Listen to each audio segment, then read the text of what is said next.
Okay, we should be recording and streaming, ready to open the meeting. All right, I call to order this Thursday, May 23rd, 2024 meeting of the Moab City Planning Commission at 6:02 p.m.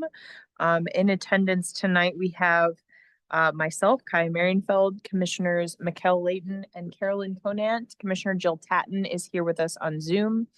We also have city staff Anna Anglin and Corey Shirtliff, as well as several people in the audience tonight, including folks who are representing the National Ability Center, who is our applicant for the public hearing, our city council liaison, Luke Wojciechowski, and some other folks I don't recognize who will maybe introduce themselves if they come up to the microphone. First item of business is citizens to be heard. So this would be for anything that is not on the agenda tonight. So if you are here for the public hearing, there will be a specific time for that. But if you're here for any other item of business, please feel free to come up, approach the microphone, state your name, and then provide your comment. I don't know if y'all are here for anything like that. Okay. I'm taking that as no one is here for general citizens to be heard. Next item of business is approval of minutes from our last meeting, May 9th, regular meeting. Have other commissioners had a chance to review those? We can entertain a motion if so.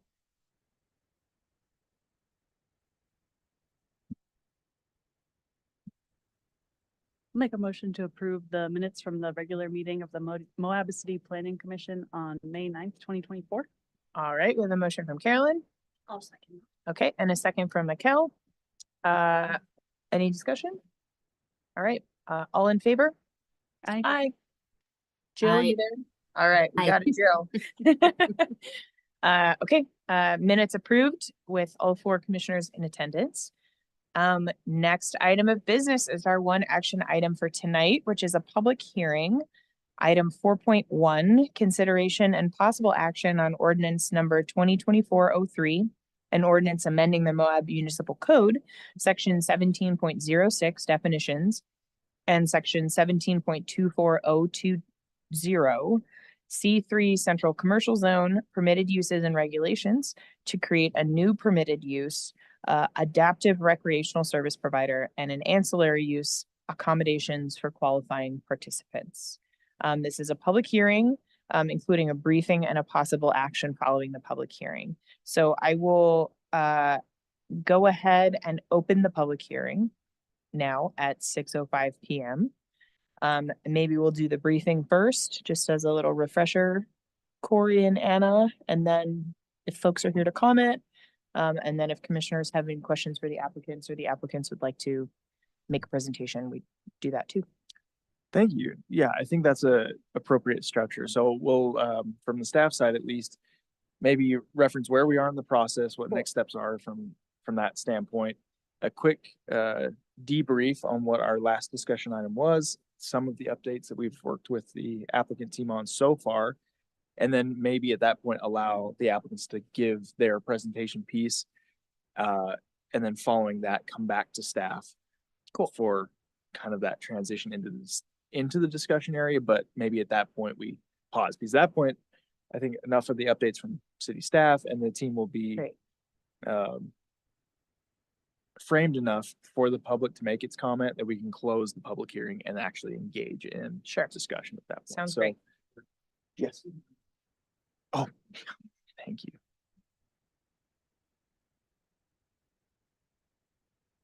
And Jill, we can't actually see you because we can just see Chambers on Zoom. So if you have anything to say, please just pipe up and chime in. Will do. You don't want to see me. I Sorry, think you're everyone. gonna win an award for like most like intense planning commission meetings see. held while ill Just over maybe. Zoom. I know. It's those little people I hang around with. I know them darn kiddos. Yep. Yeah, thanks. We have them. All right. All right. We have Jeff Fons joining us as well from the applicant team. Apologize, Jeff, on this new participant system, it kicked you out of my view. So I'm glad Brian was able to remind me to bring you back. Tracy's trying to join as well, I believe. So if you see her, great. Otherwise, Okay, perfect. Alrighty. So from again, the staff's perspective, where we're at in the process. So this item as a development code text amendment has been submitted and applied for by the NAC applicant team as well as Courtney kind of individually, Architectural Squared. And as we begin to move that through the process, we have had this item come before Planning Commission before simply as a discussion item, but now is actually working through its statutory process for actual approval. So tonight's public hearing will satisfy that requirement with the recommendation action from Planning Commission that will then move on to City Council. So this is where, and if we remember from maybe text amendments in the past, the way in which this language progresses can get a little bit complicated in that the applicants have their ability to advance the language as they want to propose.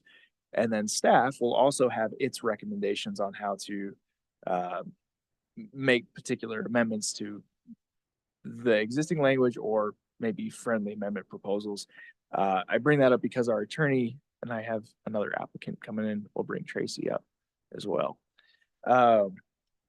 Our city attorney has made some recommendations to this application that you have not had the opportunity. It just came in today. So we're going to share that, Okay. but it isn't something I think we have to worry about incorporating into the recommendation necessarily because you haven't had time to preview it, but it will be something that City Council is going to be reviewing a little bit more specifically. So that all being said, that's essentially two potential different draft language. The Planning Commission also has the authority to recommend additional language. So we've seen that before where we've actually gone to City Council with 4 different drafts of the same code. It gets a little bit complex why I'm wanting to start with this preface to keep our discussion in line as to where it is a recommendation or a friendly amendment suggestion or the applicant's drafts. Is that more or less clear? Yeah. The complexity of that? Okay. I think maybe, well, okay. I'm gonna Could jump. could we do just like a very quick walkthrough of what the proposal is, then with the That's what I was just attorney? thinking. I might as Okay. well, I'm gonna share my presentation, which was for Great. later, but it maybe does make some sense to share it now.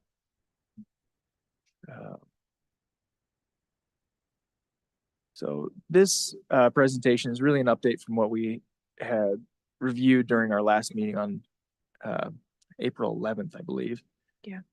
And with that, there has been updated language which was shared in the packet and also in the public hearing notice letters that were mailed out to the community that is different than what we made recommendations on the previous time. That was, I think, additional improvements based on the applicant side, but also additional research that we did on our staff level. But it was at that point a cohesive draft. We were on the same page. So the title of this new permitted use was collectively understood. And then also the ancillary option. So what we're looking at tonight is adaptive recreational service provider as opposed to recreational therapy service provider, different language of that nature. And then accommodations for qualifying participants. And then within that, some more or less similar structure, but fine tuning on that language. I'll leave it here and return to where maybe the city attorney's perspective has plugged in. But I think at this point, it may be, if you're feeling, okay, we're up to speed with what the amendment is at the moment, share the applicant's presentation, which was really geared towards why this is important to them, why they're advancing this application, and why they believe their service that they're providing is so important to Moab. And then also this ancillary component is important to make their business work the way it needs to. So Brian, I'll turn it over to you if you want to share a screen and come up to the mic if you would, or Karen, if you want to narrate. Hi, my name is Karen Locke. I was here in May and presented to y'all. I'm the senior program manager down here in Moab, and I've been here for 8 years. We have a couple folks joining us on Zoom. Is this Zoom? We have Jeff. He's our Chief Operations Officer. Jeff, you want to introduce yourself? No. You can just introduce everyone, honestly, if you want. Awesome. Make it We have easier. Tracy Meyer, our Director of Programming and Training. We have Brian Essig. What's your official job title? Associate Program Director. I almost said assistant. It's not assistant, sorry. Thank you, Brian, for being here. We have Colin Fryer behind me. He's a great supporter of our nonprofit. My purpose of being here is just to give you an understanding of what our programming does. We are the National Ability Center, and we empower individuals of all abilities by building self-esteem, confidence, and lifetime skills through sport, recreation, educational programs. We have a large organization up in Park City, and we are kind of like a satellite branch down here in Moab. Great organization. We work with folks with differing abilities, so lots of different folks coming from a variety of backgrounds. We started in 1987, and we joined up, the National Ability Center joined up with SPLOR in 2017. SPLOR was a program that was down here in Moab and had started in 1977. And we merged with SPLOR in 2017. Another great nonprofit. SPLOR has, held up true to its name here in town. You say SPLOR to a lot of folks and they perk up. Colin Fryer has been a great supporter of SPLOR over the years. And SPLOR had kind of the same mission statement that we do now as the National Ability Center. So we serve lots of different populations. We run about 120 days over the summer, usually about 50 trips, and we serve different populations such as the autism community, the deaf and visual impairment community, veterans. We've already had a couple of veteran trips this year. Folks who with traumatic or acquired brain injuries, and then folks with paraplegia or quadriplegia. I do all of our trainings in-house. We do a lot of training. We're quite extensive with our staff. We require all of our staff to have their Wilderness First Responder certifications or be EMT certified. We do ability awareness training, transfer training. We do 2 to 3 days of school fire rescue training. We do continuing education biweekly. It's extremely important for our organization to have a higher level because of the risks that we have on the river. So risk management is a huge priority of mine. And we just wanted to touch on the base that we touch on the fact that we have endless impact. So a lot of our folks have been rafting with us for years and years. In the bottom left-hand corner is a veteran trips we did a few years ago. Some folks with some limb differences in there. Very happy. We still operated a little bit during COVID. And folks were very happy to get out of their houses. And then we have a lot of lasting impacts. So up in the right-hand corner is one of my buddies who's been diagnosed with a degenerative disease. And he's been rafting with SPLOR, the National Ability Center, for 5 or 6 years now. And most folks look at this as their highlight of the year. And we run a lot of annual trips. So this is from Turn. Turn is Turn Community Services out of Salt Lake City. And they're a group of folks that we take rafting every single year. We get to see the same folks over and over. The leader of Turn, Eleanor, has been rafting with SPLOR and the National Ability Center for over 40 years. So it really is about building relationships and seeing people over and over again and getting to know them and pushing them a bit out of their comfort zone, getting them to row the boat and things like that.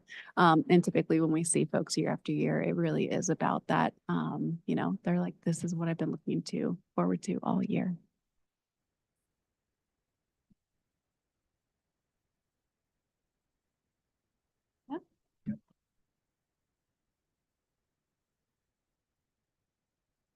Hi, everybody. I'm Brian Essig. I'm the Associate Program Director at the NAC. With my job, I get to work with a lot of the managers up north, as well as the managers down here. And some of the challenges that we face at the NAC, we have a lodge up in Park City. So we have groups that come out of some veterans, some kids with rare and undiagnosed diseases, groups of up to 40 or 50 people that come up. They stay in our lodge up in Park City, and what we love is to bring them down here to Moab. One of the challenges we face is finding lodging for some of these people, We have had groups come down and we've had them stay on the river. They've had a great time staying on the river. Sometimes some of the disabilities that these people have, it's a lot more comfortable for them to stay in a hotel or a lodging facility. A lot of the lodges and hotels here in town are they're up to date on their accessibility requirements, but that might mean that they only have 2 or 3 rooms that have wheelchair access, that have a roll-in shower, so on and so forth. So, for example, we've got a group coming down in just 3 or 4 weeks. They have 6 women coming on the trip that have had spinal cord injuries in the past year. It will be their first trip away from home. They're bringing a friend, and we've had a hard time finding a hotel that this group of women can stay at where they can all have a roll-in shower and have accessibility as they have a day on the water, and then they're able to come back into town. We have found one hotel that can makeshift a couple of rooms that we're able to have roll-in showers or use shower chairs that we're going to be bringing down. But I think one of the goals of us being able to hopefully build a property down here is that we can have 40 beds that we can have people come and have access and have accessibility in every single room that we have. I think that's all that we have to talk about, but happy to answer any questions that anybody has. Tracy or Jeff, did you want to chime in as well on anything? I'll let Tracy chime in. She's got a conflict coming up, but No, I think great job, team. I think the biggest component when we think about accessibility is not all of us have to think about that to go out and enjoy all that Moab has to offer. And what we are proposing is providing access and something that we believe is the right to recreation and the benefits that come from that of a lifelong impact. And this is the next step for us being able to impact more lives. yeah, I guess the only thing I'd ask maybe Brian or Karen to talk a little bit about would be some of the language that was proposed. There's a lot of medical challenges associated with the folks that go out on the river, and maybe talk about a scenario or two of, what's different about a normal rafting crew versus, what this team faces.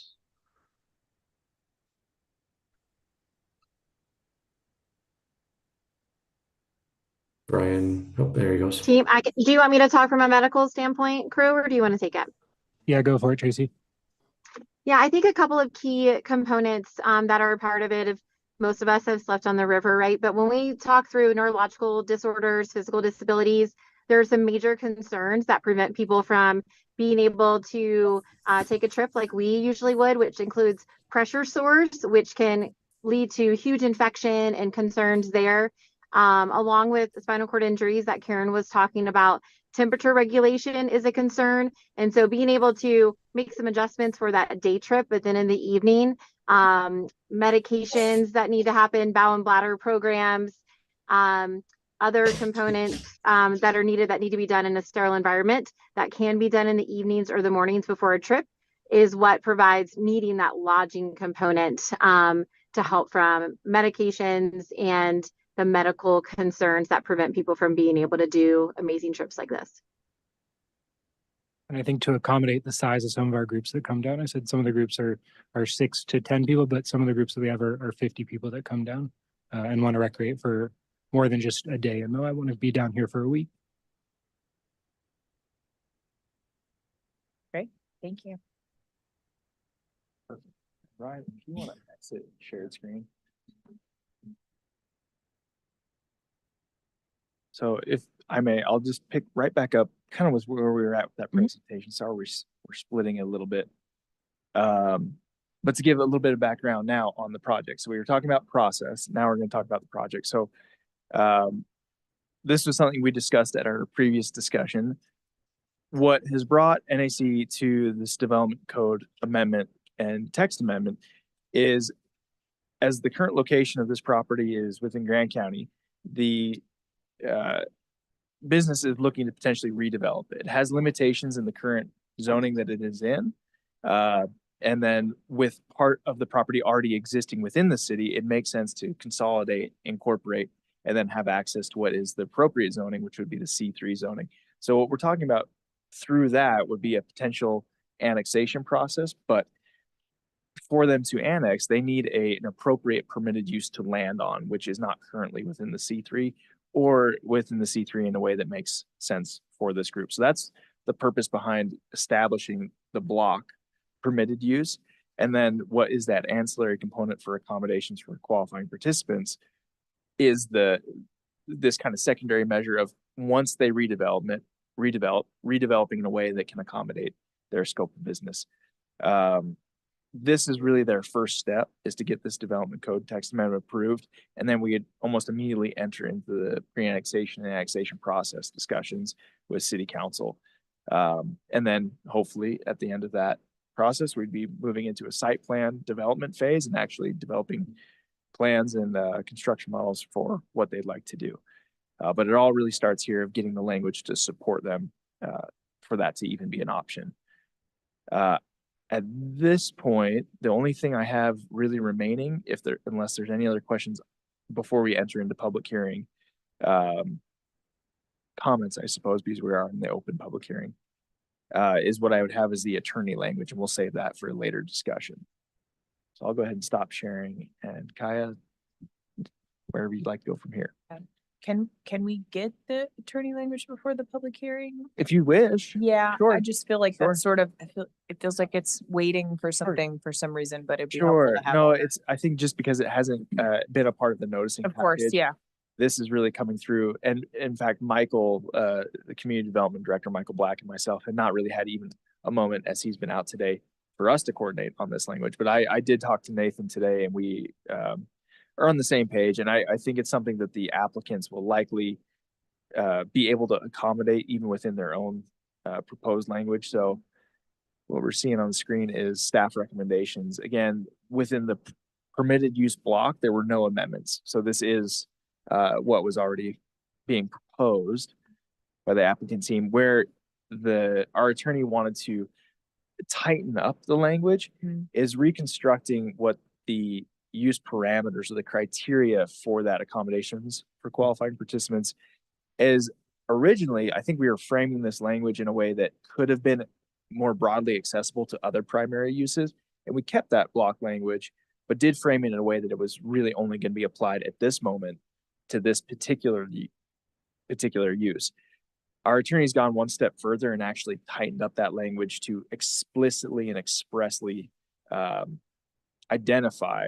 So if we go down into the criteria here, versus an individual intending a enrollment program for a primary use that qualifies, it is doubled down into a program provided by the adaptive recreational service. So that's really the amendments he's made within this section. I won't go into each of them, but Yeah, that where it makes used to be sense. broad, he said, nope, it's these folks doing it. And this is where those incorporations are actually being amended into the C3 code, is what we're seeing, this 1724. So in the C3, this is how it shall read, versus what we were providing before was a permitted use with an ancillary use that could have been attached to multiple primary uses. What we're seeing here is one use, which is adaptive recreational service provider, continuing to say, which may also include accommodations for qualifying participants. So it's one block thing. Much more secure in his mind, preventing other uses from feeling they have some argument towards access to Accommodations that. for Even though it wouldn't be qualifying. expressly permitted, there could be contest. This way, there is no contest in the moment, which I think aligns with everyone's past understanding Yeah. I was following that wondering about discussion. Being an ancillary use that was sort of hanging out on its Just- own. I think eventually we can certainly return that Yeah, once yeah. we have this trial and we feel comfortable. And I was confident. fine with it because it was only in the C3.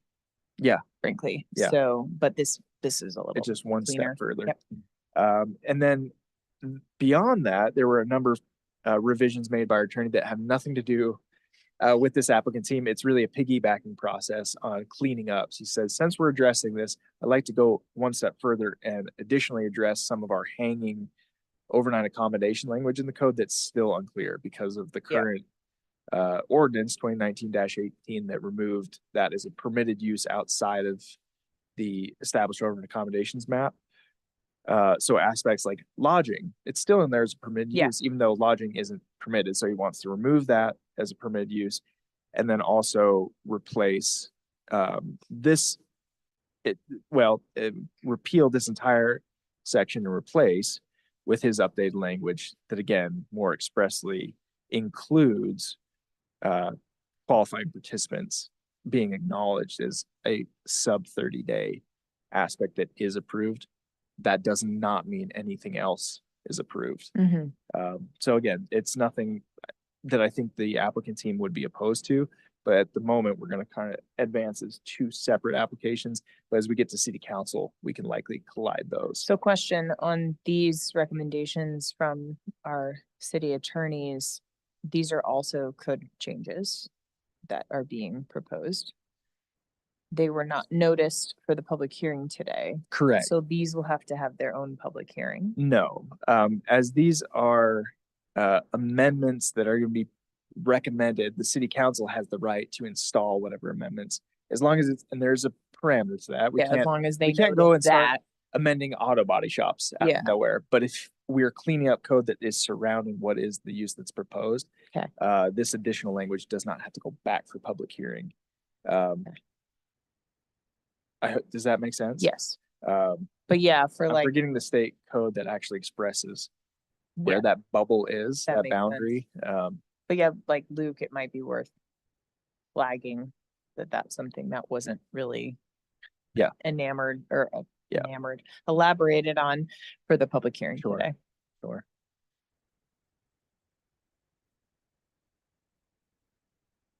Cool, thanks, Corey. That's helpful. Yeah, do we have, the public hearing is currently open.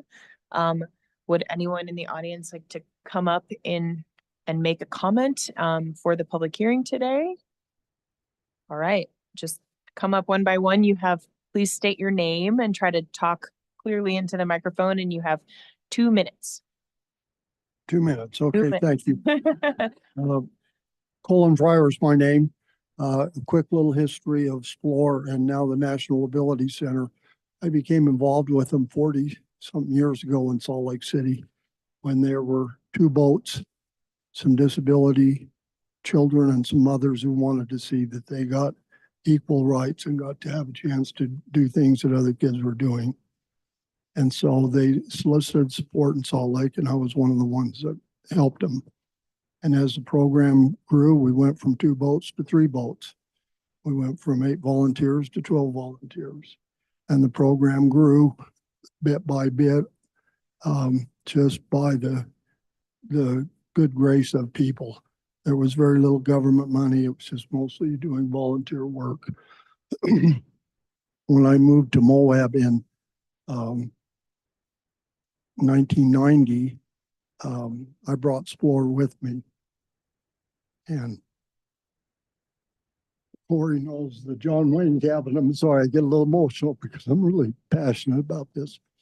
But anyway, I brought them with me, and they were at the John Wayne cabin at my ranch in Red Cliffs Ranch for 2 or 3 years.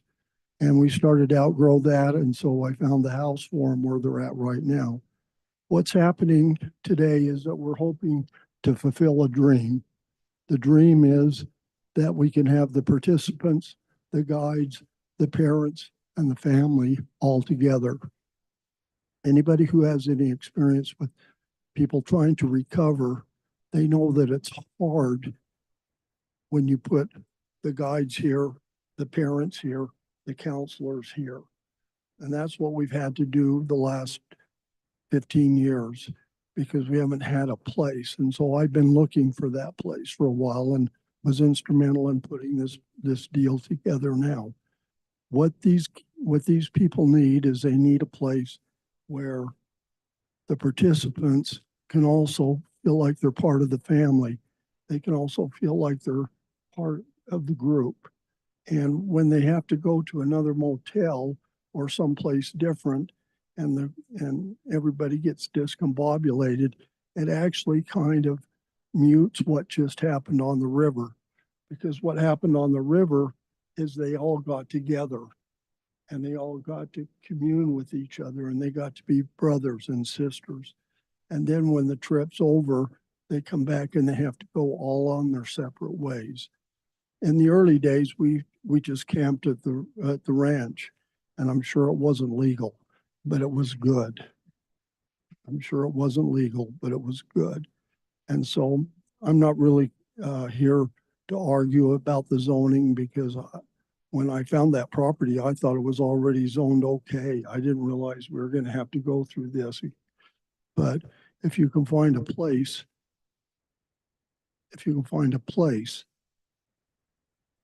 for this to be okay, you're going to do a lot of people a lot of good.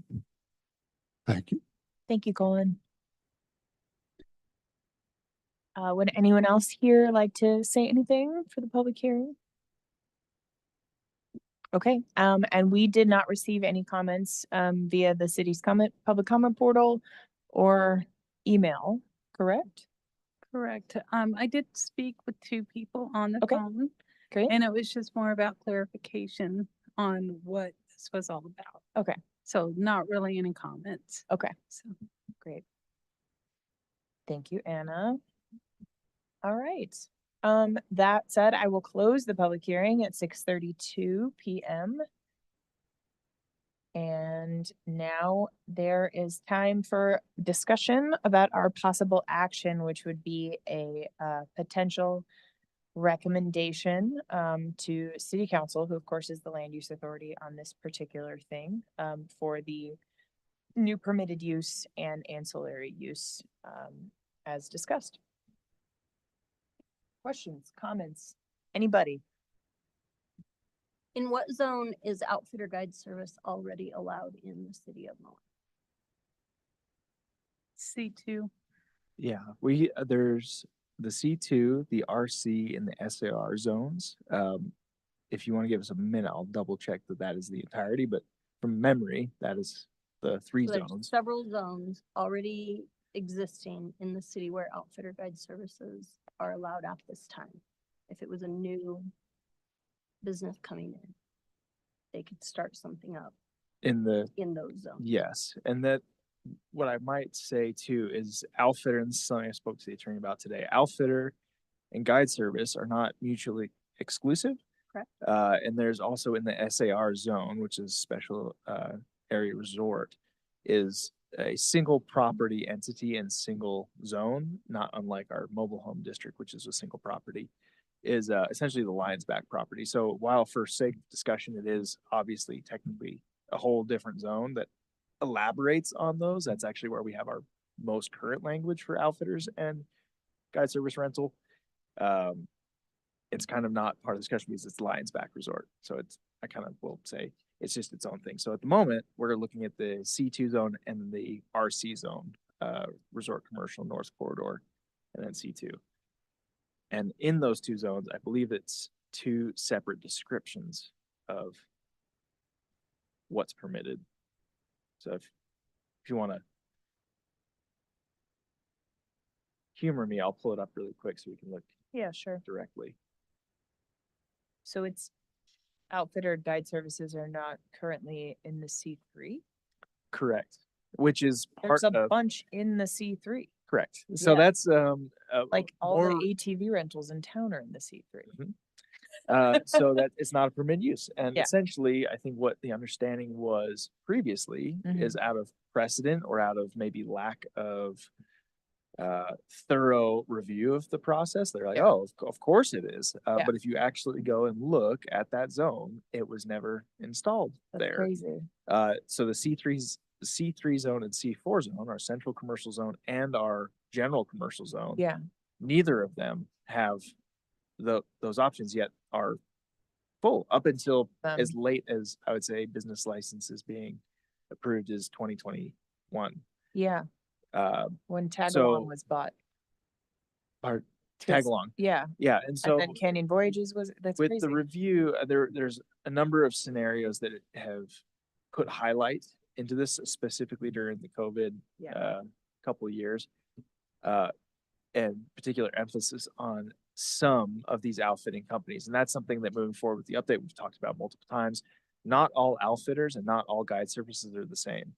A large fleet ATV or UTV service is not the same as a small kayaking outfitter.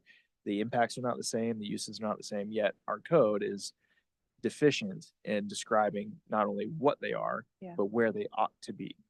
So right now in the C2, it's a single use is outfitters, guide services, and facilities. And then the RC zone, if you'll humor me a little bit longer.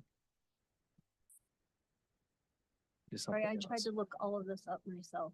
but- Sure. So it is the same, outfitters, guide services and facilities is one, outdoor recreation use is commercial as a secondary description. A And then couple you of- also have to take into consideration that both of these zones that are allowed in the SAR zone Yep. are very limited amounts in the city. Yeah, of as well. course. Well, yeah, I So- mean, to the point where like Texas is like a little C2 island that's surrounded by R2, Yeah. right? Yeah. Right. And so, to the original question, how many zones and what's the description is what we've consolidated to basically that subsection 18 is, outfitters, guide services and facilities. It's in the RC and the C2 for our conversation purposes. So it does exist, but does it exist in all places that it's historically existed? Apparently not in the code.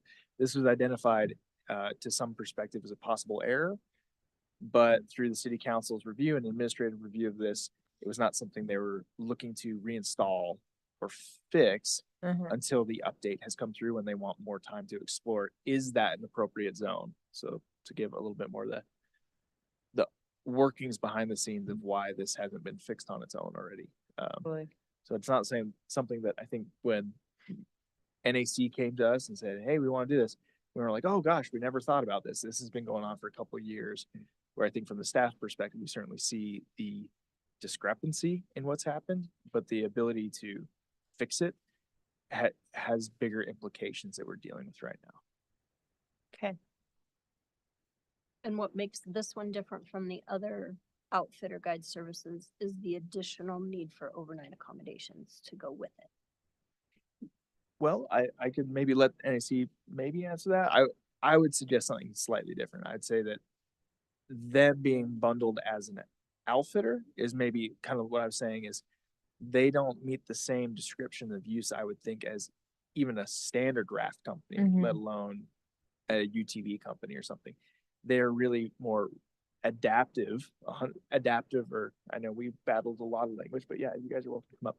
So like a Adaptive recreational. specialty outfitter. It is, yeah. It's to I don't want to use it with And it's therapy. limited. We used it early in the beginning, but recreational therapy is a state code standard. Right.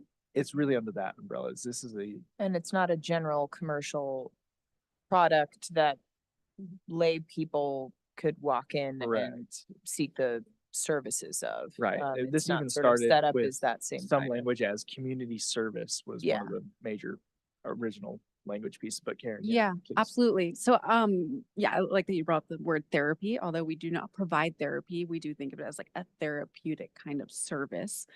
We do a lot more on the river. We compare ourselves not with other outfitters in town, but with other adaptive organizations throughout the country of like what they're doing and what their safety standards are. Also, a lot of our participants are coming on scholarship. I think 34% of our trips are pretty low cost. We don't really compare ourselves to other outfitters in the area. Our trips are about half to a third of the price of other, rafting companies. And we offer scholarships as well. So about 35% of our trips are scholarshiped or granted through the VA grant and things like that. And then we also operate under a bunch of different permits. So through the Moab BLM, through the Price BLM, but a lot of the permits that we have, or some of the permits that we have, are special use permits. So that means that for every person that we bring on the river without a disability, we have to bring one person with a disability. So the Park Service has put this, or sorry, not the Park Service, the BLM has put this in place so that so that people don't abuse that permit, because those permits are pulled out of the private pool and not pulled out of the commercial pool. We do hold some commercial permits, but then we also hold these special use permits as well, where there's strict guidelines around it.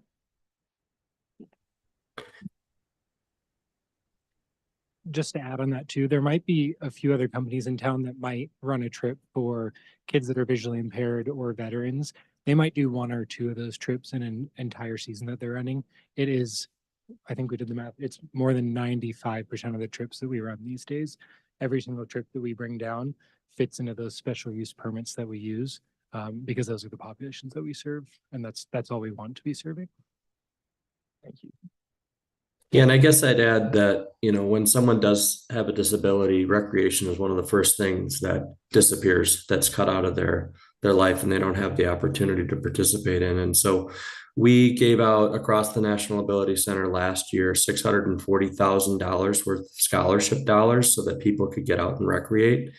And we're proud to say that anybody who comes to us with the desire to do so, we try to make sure that financial barriers are not an obstacle. And so we haven't turned anybody away, and we've provided those scholarship dollars where they're appropriate. So definitely not in this to profit, but to provide life-changing opportunities for people to get out and enjoy all Moab has to offer.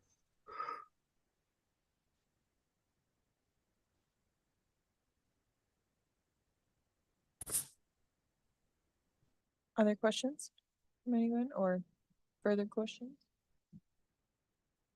So if they came in for a business license, say, what category would they be in for a business license in City of Moab? If this were, with this ordinance, it'd be this use that we're creating.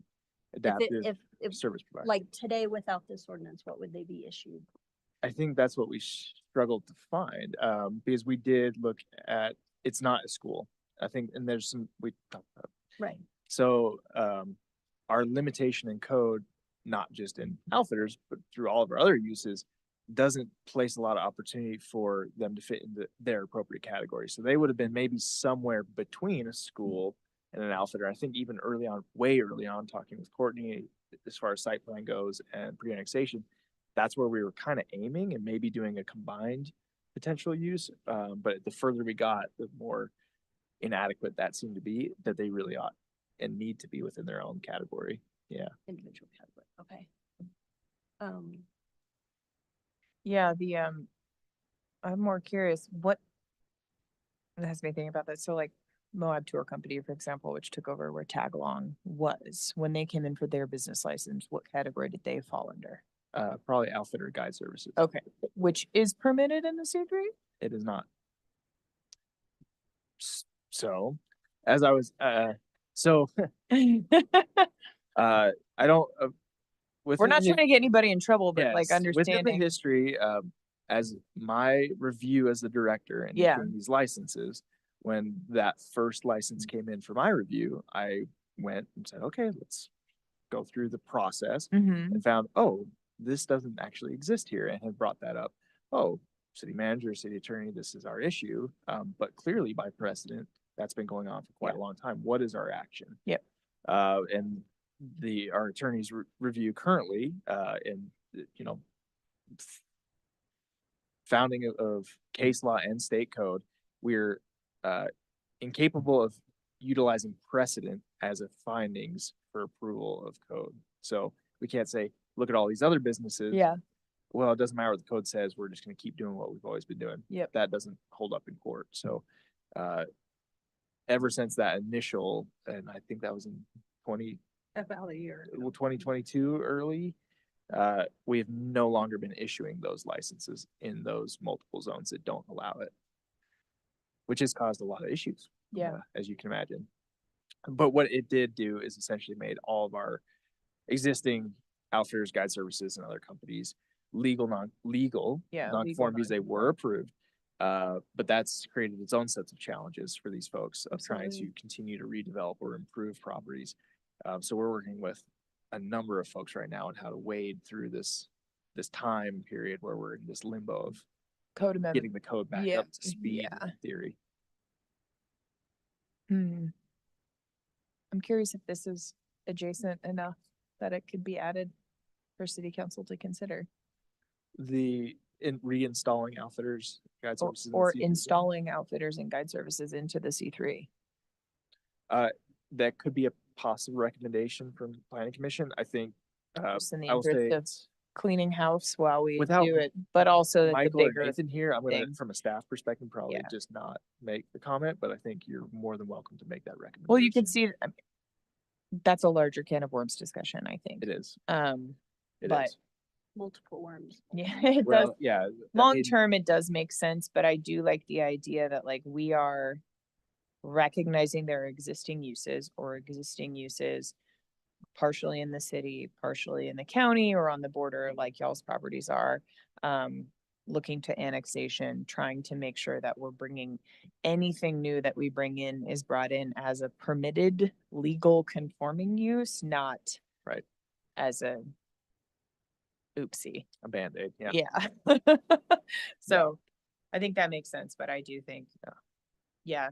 I And mean, that's that's- what this ordinance would essentially cure that, because Yep. it puts them really into a totally separate category, Yep. which they ought to. And I do think been it's in from the separate beginning. enough that it's not raising any red flags for like the existing legal non-conforming uses that are really the guide outfitter services. And if we look at the background that was provided for this, the timeline, Mhm. this is a abnormally long time period that NAC has been on hold getting to this point. It's been a while, not quite a year, but not. And that's atypical. Normally this is a 2-month process, but Yeah. that was, I think, because we were exploring every option as Mhm. well as bringing it to the mayor and city council saying, can we make this work? How can we make this Yep. work? Cool. Yeah. So a text amendment to the ordinances is gonna enable this to happen other places. It's not like we're talking about a rezone for one property. right? Correct, We're talking about correct. text amendment, so But- that this could happen. The C3 is the only zone that we would add this to, but yeah, it opens it up for anybody else that would be qualifying as this type of use. So it's not like it's specific to any certain parcel. Correct. That was one of the options we talked about, would have been a development agreement to a company where it Yeah. would have been very specific to one property, one group, one timeline. Right. But it seemed a little bit more accessible and almost more timely in theory. I mean, it's coming up a long time now, but Yeah. more timely that we were gonna approach it from this perspective. Mhm. Yeah, and I think rather than making this just something definitional that gets, anywhere in the code it says something, this comes in, I think especially because it is a new thing that we're sort of trying, kind of testing the waters, if it goes through, having it be limited to the C3, I think is one, pretty uncontroversial. That is our central commercial zone, particularly location of the property. I mean, I feel like the stars are sort of aligned for this to be a good test case for this, and a good trial. And I don't think that, it's not, frankly, it's like not the C2, which is like surrounded by neighborhoods, a lot of places. It's not in an R zone. It's not in, a zone where you might, I think, find more issue with any sort of expansion of existing underlying uses. So I think the fact that it's just the C3 is a good way to do it. And I like that it's zone wide. I think that makes sense. I think it's fair. I think it's equitable. If there was another NAC that happened to buy, a property on North Main, they could do the same thing, and as long as they meet the definitions, so. And I think the language tightening, particularly with how Nathan recommended, I think it kind of closes any potential weird squirrely loophole kind of stuff where you're really not capturing the spirit of what it is that the code provision tries to do. Right. Can we talk about the property for a little bit? Yeah.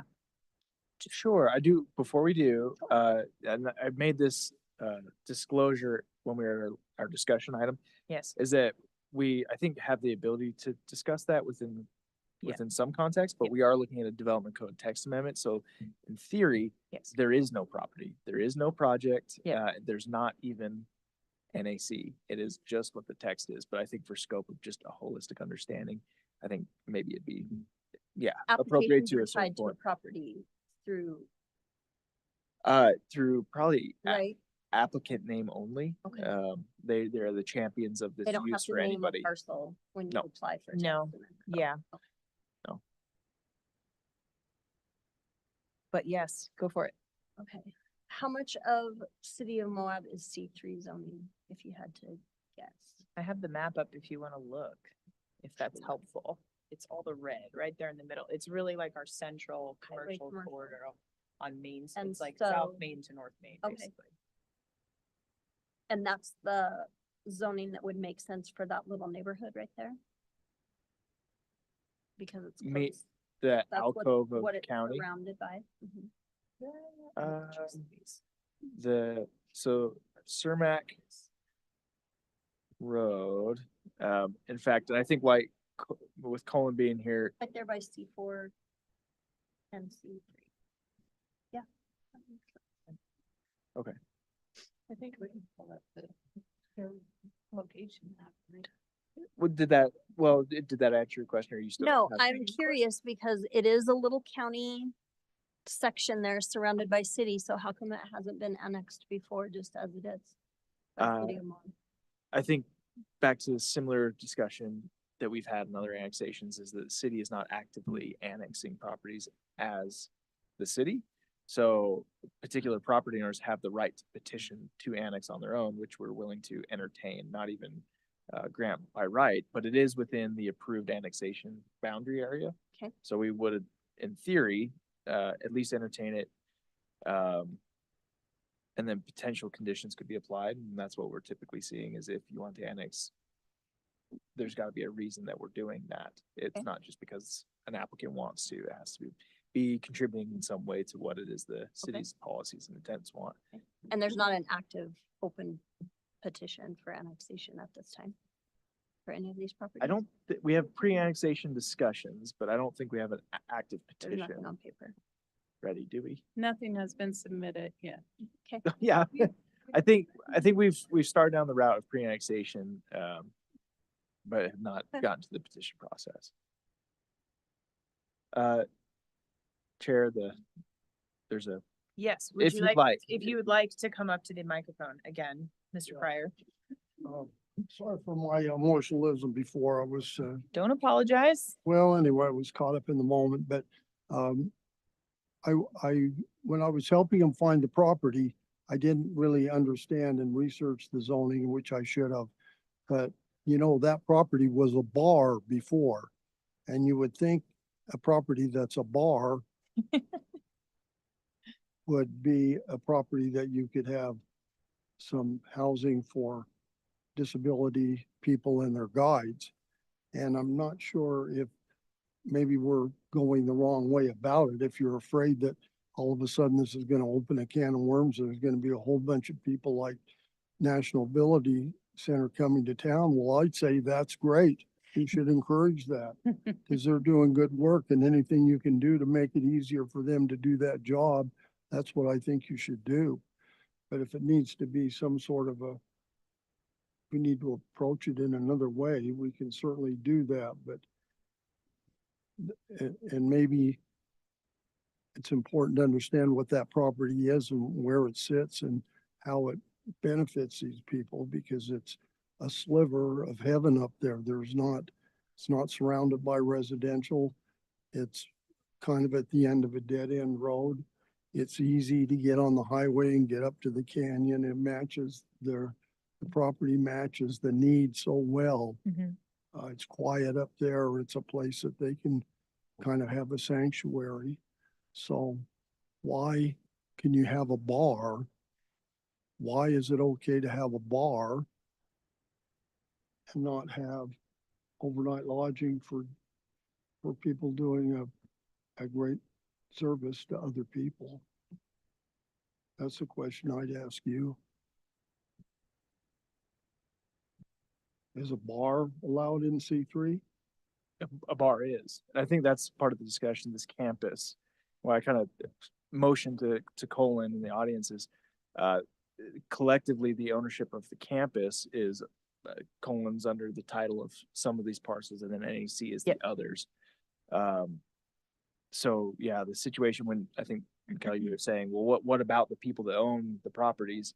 I think they're here more or less, except for there's one property owner that's not in the room. But that's okay. Yeah, okay. Yep. Thank you. So, yeah, Would you mind showing that? sure. I have it pulled up. Sure.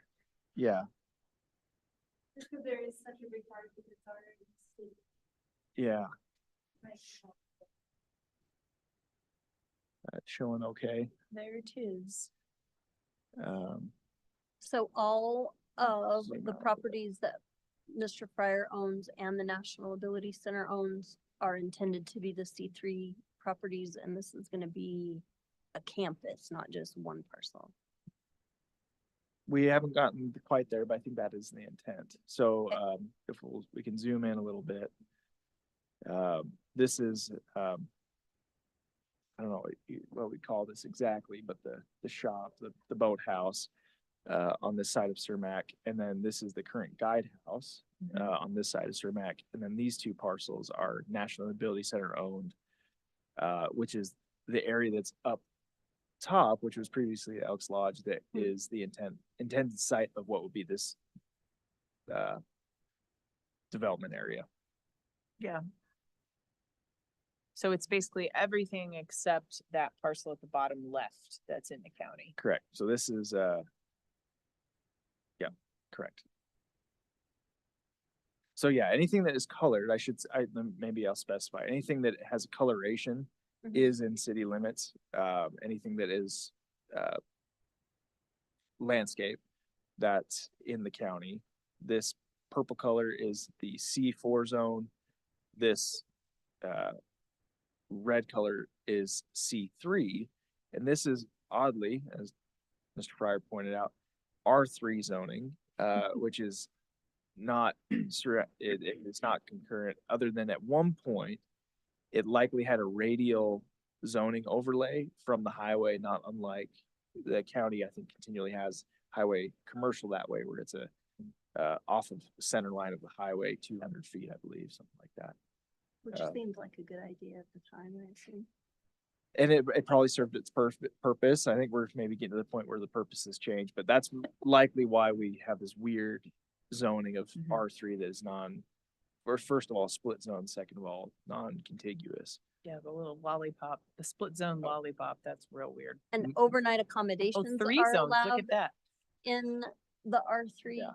as well at this time? Pardon? They are Overnight not allowed accommodations? Anywhere. Are not permitted. Was that a question? Mm-hmm. Overnight accommodations are not permitted in any zone outside of the established overnight accommodations map. So this text amendment would be the way to have those overnight accommodations in that commercial zone so that they could provide this business With, yeah. With this accommodations location. for qualifying participants that meet the criteria Right, right. profiled. So that's the attorney's purpose of expressly and specifically removing any ambiguity of saying this cannot be applied to anybody else, any other type uses, and is in some form really not overnight accommodations in a definition sense. It is accommodations for participants in a particular program that happens to be potentially less than And that's why the potentially less than text 30 days. amendment Yeah. itself is needed. Say that again. And I'm that's sorry. why the text amendment itself is Correct. needed. That's why the two part is, one is to create the new use and one is to support that new use with what it is that they need. Okay. That's exactly right. I think we came all the way around. Yeah, I wonder, I feel like last time we spent more time looking at the language and kind of trying to think through any reasons why, it could lead to adverse effects if applied zone wide. There's nothing that came up for me when I was looking at it again. I had a couple of questions that were addressed by the attorney's recommendations, but just because we haven't talked about it yet today, do people want to take another look at the language? Mm-hmm. Let's do it. This is our time. You guys just keep it up. To me, it seems like we're talking about a hypothetical future annexation situation, but were that to happen, I think it would clean up the zoning. I like the approach of applying this use to the entire zone to create future opportunity to have other businesses providing similar services that currently don't have a use avenue in the code for that. I think that would be a really important step to helping improve equitable access to recreation in Moab, which is a huge gap right now that we've seen, not only from this example, but recently in the Parks and Rec master plan update and the downtown planning update, everywhere we just constantly see like non-ADA compliant lack of accessibility across town. So I think, all of those reasons make it seem like a really good case to me. Going through the text amendment approval criteria, none of those questions raise any red flags for me about what's being proposed, but I feel like my, legal zoning brain with the language, I just don't feel like I can anticipate all of the potential things that we might be worried about. So that's where I'd like to spend a little bit more time looking at. Absolutely. 48 hours is not enough for this packet anyway. For me, it was a lot. Well, the language has been And the posted language since is new. May 9th. Mhm. So it's the same language since Okay. May 9th. This attorney language, again, is not really pertinent to you as that's not what has been proposed to the public hearing, but relevant in the fact that that's likely what the council is going to be experiencing. So the fact that we can Okay. at least get our hands around it to make sure it's at least heading that right direction, I think is appropriate for you to make comment on. Yep. So our potential recommendation to council today is not about that language, but is about It's about the Previous. applicant's language. If you Okay. wish to suggest that the Like to council suggest the condition if we do that, yeah. advise that, I think that's totally acceptable, but Mm-hmm. it's not something that I think is been reviewed in a way that I'm gonna say, yes, this is submitted as the official staff recommendation. This is a likely staff recommendation. That makes sense. And I've heard it suggested twice, just want to make sure. You would like me to share screen to review the language? Okay. Okay. Please. Want to make sure I wasn't jumping the gun. Corey, would you mind putting the view, the Zoom people up Yes, top? I can do that. Or I think if you click the one to the left. Yeah, or at least, yeah, that's fine. And then just drag it up. Okay, great. Thank you. It was blocking some of the text. This is the language being proposed. Are we wanting to move towards the language recommended by staff, or is this acceptable? So Start. clarify for me here. None of the language we have seen on the presentation on the PowerPoint is actually what Nathan's recommendation was? It is. In fact, I can show you I have that as well. And Okay. it might make it more clear. That, I think so, because we have I have his the red language line. proposed by the proponents, then we have the staff recommendation, and then we have, No, it's only the two. okay, The because you just said that you as staff applicants- were not yet comfortable making that recommendation, so that was confusing. Correct. Yes, Nathan has provided this to us, Okay. but Michael and I have not had time to review it together Got to it. put that forward as an Okay. official staff recommendation. I'll show you what Nathan has sent, and it's a red line of what Thank you. I everyone love has. red So lines. The red lines I make it operate well with. a lot more clear. It is a You don't little like bit just remembering. the No, I differences don't. between the I lines? don't. smaller. Screen is not big enough to look at them both. Is that more or less legible? Yeah. Okay, go a little further. So this additional red line on top is to incorporate what were those amendments outside of the applicant's scope, things that are cleaning up the code in general. This is amendments he would like to see us make towards the actual ordinance language itself, just the ordinance framing, not the text amendment. And now we're into language. Yep. So within the proposed permitted use, no suggested edits whatsoever. And then as we can see into the red lines here, it may seem like a lot of red line, but really all it is doing is striking the assumption of a unnamed primary use to say specifically these providers get this ancillary component. I love this because this was my notes. Is what Nathan's recommendations Yeah. were. Yeah. And then the other one, which was basically just saying of the program. Correct, which Yep, is here. which is Yeah, an so rather important- than Yep. permitted use with an interchangeable piece that could be added to multiple uses or whatnot, it is just built into the same title. And then beyond that, it's the removal of lodging, and then this update to language to identify that accommodations for qualifying participants is acknowledged here, so that we don't have one code saying, no, you can't do that, another code saying, yes, you can. It all speaks to each other. I believe that's, Isn't that redundant of the overnight accommodations overlay code amendment? This is just putting it in the code section instead of what we have now, which is saying in all zones where this is currently permitted, it's struck. I'm just wondering if we need to do that. yeah, so this is short-term rental regulations, which is Yeah. a different, technically a different title under the Uh-huh. supplementary code. So this is It's Tr- outdated. trying to get this section to agree with what ordinance 2019-18, which Yeah. is the big Yep. removal of that. So Cool. uh, That's fine.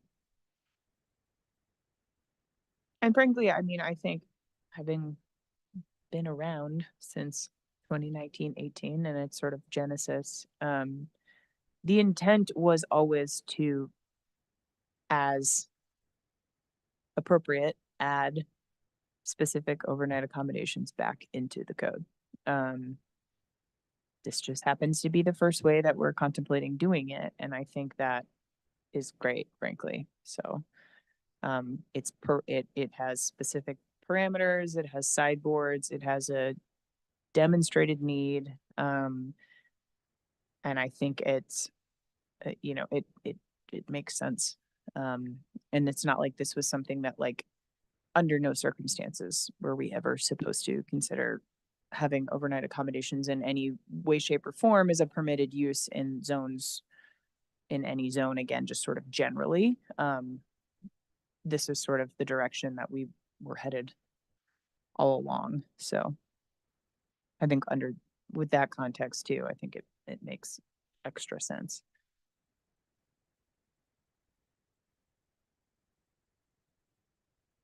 And it seems like the level of specificity in the definition for the new use that's being proposed doesn't, last time we had a lot of discussion about whether that Yeah. kind of opened the door too far for other regular outfitters to, build a lot of overnight accommodations for their clients.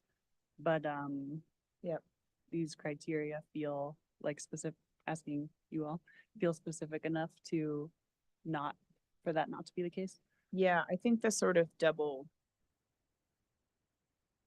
hit almost, or sort of two layers of requirements sort of meets that. It doesn't open the door too wide into just general commercial uses, which I think was my concern, was that, you have to be one of these kinds of qualifying uses, and then it has to be for this qualifying purpose to support that specific qualifying use. And I think the first one is ultimately the most important, because it's not just a nonprofit. It's a nonprofit that does X, Y, and Z specifically. Mhm. I think if it were just a nonprofit and we didn't have those qualifiers, that's a huge door to open. That was Mhm. where I was having trouble, Yeah. but with the more specific language, that helps. I Mhm. mean, frankly, I was worried about this when we talked about it a month and a half ago. It was like, oh, how are we possibly gonna Mhm. sort of mold that into something that's gonna serve the need that, the proponents are looking for, but not kind of be a runaway train. And I think I'm actually really impressed with what y'all have come up with. I think it's pretty tight. It does that. Mhm. I should say, actually, I'm not surprised, but But our motion will be recommending the city attorney's version, because that's not what was. yeah, I would Noted. say if we make a motion, we would move to, make a recommendation to city council on the proposed code amendments as were noticed, as we've discussed, as the applicants provided. I would say with the additional recommendation of the planning commission that city council consider ongoing staff recommendations Yeah, to additional code language amendments. when we were processing that industrial code text amendment, we did something similar where we made a positive recommendation Yep. on the application, Mhm. but with recommendation that Yes. they consider these additional Yep. components. So that'd be something I think similar would be appropriate. Cool. Any other questions from anyone? Jill, if you're still with us and you have any questions, we haven't forgot about you. That's okay. No, I like the wording. I like that you showed the red line page. That was helpful. Because I think just the changing of the word from therapy to adaptive sits better with me. And yeah, I think it all looks good for me. It's a good discussion listening, so thank you. Thanks, Jill. Anything else, Mikkel, Carolyn? Any No, I don't. questions? All mine got answered. All right. nicely. Any more? Now is the time. All right, anything else to add, Corey or Anna, stuff we've looked over? No, I'm really impressed with the proposed language that folks have come up with, so nice work, team. It's cool to see this added in. I really like this. I like code responding to needs and finding a place instead of just sort of like square peg round holing it. It's nice to actually provide and think holistically about what the zone is and what we're using it for now and what we want to see in the future. And I do think this is something that, like, there are other times with zone-wide code amendments where we're like, well, this is great, but we want to make sure that you're the only ones that are able to use it. I don't think that's happening in this case. I think we actually are like, this would be cool if we saw more things like this in this zone, if this goes through. So it's nice to have something that I feel like just zone-wide actually makes sense and I feel very supportive of personally, so. And I think the process that you've embarked on, which is very complicated and very multi-step, really speaks to, the history of Splore in the community and your commitment to staying in the community and wanting to broaden access in the future. Like there's other avenues that you could have pursued instead of this very complicated, time-consuming, multi-step kind of chess game. But so to me, that speaks to just kind of an investment in the community and bettering the community. Yeah, you're bringing others along with you instead of just doing it for yourself. So, yeah, agreed. That said, we can make a motion. We can continue discussion. Just a real quick check-in to make sure that we're meeting zoning text amendment requirements. Those are in the packet in the agenda summary. If folks want to look those over, there are zoning text amendment requirements. Reading through those, I think they certainly meet the criteria. Folks have an interest in property that would be impacted. It's substantially similar. I think it really does fit within the general plan. Public interest, all of those kind of questions. But if folks want to review those, you're welcome to. If you haven't yet, those are in the agenda packet starting on page 3. And I appreciate staff really working intensely on this for a very long time. So. It's not easy. Well, I have to compliment the applicants. I think we've certainly tried to help, but they've pulled a lot of weight. Yeah. Got good people. Okay.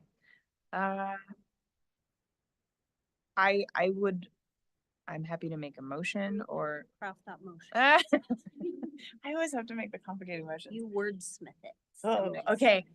Where's my motion? Couldn't find one either. Oh no. Do you have it on the presentation somewhere, Corey? Because it I actually don't. isn't in the Like a recommended motion. I yeah, don't. there is no recommended motion in the packet. No, I think. Oh boy. I can do it. I can figure this out. I believe in you. But no, I think what the idea is that you, have the option to positively recommend, with or without modifications, table and or Okay. not, pass a negative recommendation. But speak slowly so that I we will. can get that I will. recorded. Okay. well. Okay.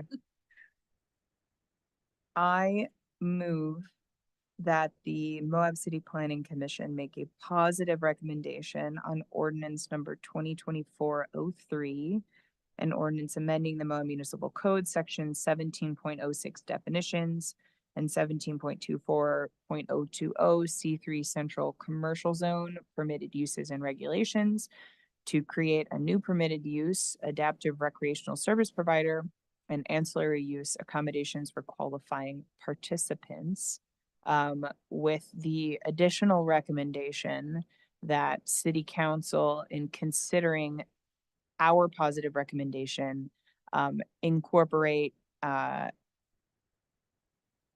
current and forthcoming recommendations from staff and city attorneys about how to further clarify language to support the proposed text amendments. Perfect. That's why. we Couldn't have been have you better. do that. Couldn't have been better. All right. I'll second the motion. You gotta say yes because I'm not doing it again. Thank you. Okay, I made the motion with the additional recommendations and Carolyn seconded the motion. Any other discussion from anyone? No. Okay, that said, we have a positive motion and a second on the table. We'll just do all in favor. Aye. Aye. Okay, the motion with additional recommendations passes 4-0. Thank you, everybody. Next up, City Council. But sincerely appreciate all your work. This is really nice and we appreciate everything you guys do and continue to do, and good luck. Thank you. And for the applicant team, I think June 11th is going to be the date as opposed to this very next council. So we'll just plan on meeting with you on the way.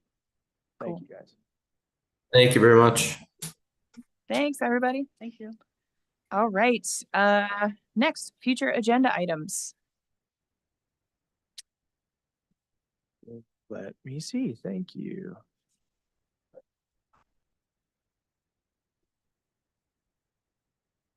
I think at the moment we're very much planning on a tentative schedule. It's been the same actual couple of applications that we've been waiting on their attorneys to get back to them on. So a minor subdivision, they need to respond with their improvements. So Lawrence minor subdivision will be coming back. So, and we do have some large projects in the works. We're just in the process of trying to get clarification in a final site review, level 2 approval through the DRT process before we bring it here.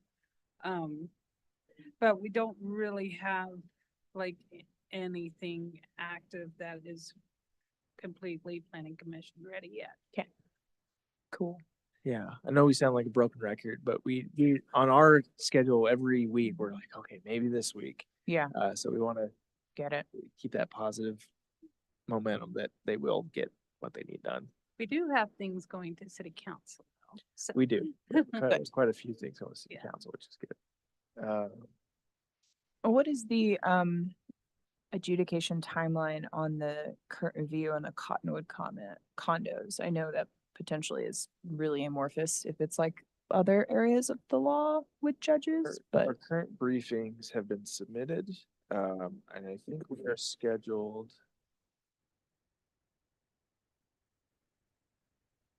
for Wednesday, June 5th, I believe, is the argument appeal. So following June 5th, the ALJ will probably take another 2 weeks for Okay. assessment, and then we'll have determinations then. So probably mid-June would be my guess. okay, cool. I was just curious. All right. Thanks, everyone. Thank you. I think that's Appreciate you. kind of it. All right. I adjourn this meeting at 7:21 PM. Thank you. Wonderful wonderful Memorial Jill. Day. Jill. Yeah, thanks, Jill. Thanks, you guys. Have a good weekend. You too. Get feeling better. Thanks.